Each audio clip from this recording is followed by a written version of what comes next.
Unfortunately, Nina didn't share her exact destination with me. But if I was guessing, I'd say she went someplace where she feels understood and safe. Well, I'm sorry to say, I don't know where she would, or with whom she would feel understood and safe, because everyone she knows is here in Port Charles.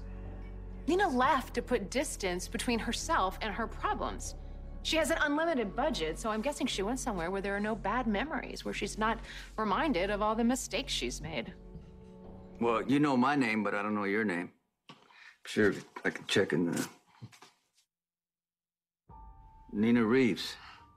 Picture doesn't do you... I mean, it's a good picture, but it doesn't do you justice. So, it's very nice to meet you. Nina Reeves. Nina? Are you okay? You having second thoughts about your trip? Did Mike tell you that was his name? Well, not exactly. I met him at the clinic where I work.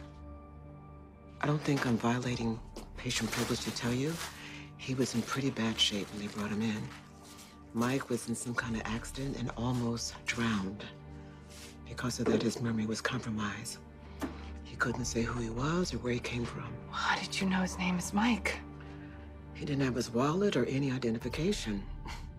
All he had were 2 rings, a pinky ring, and a band that might have been a wedding ring, and a watch with his name engraved.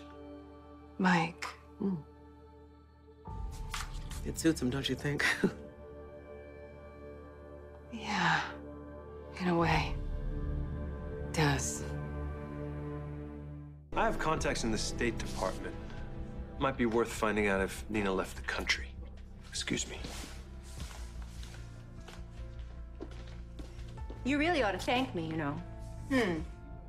Nina was thinking about going to court to fight to share time with Wiley. I tried to talk her out of it. How hard to try? Always so spiteful, aren't you, Carly? You just can't help yourself. Nina was willing to meet you halfway, and you refused. And you know, it's just a matter of time before she realizes that in the state of New York, biological grandparents do indeed have rights. I'm sorry, did I blink and you graduated from law school?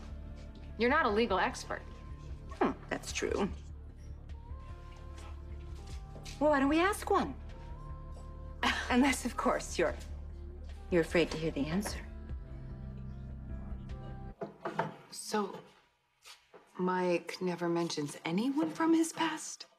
Well, that's just it. With no ID or memory, Mike showed up without a past. And you don't try to help him, remember?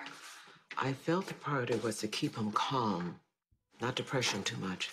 So he doesn't really have a clue who he is. Or if he has friends and family who might be out there searching for him. Yes, the doctors say it might stay that way forever, unless, of course, someone comes along who's able to fill in the blanks for him.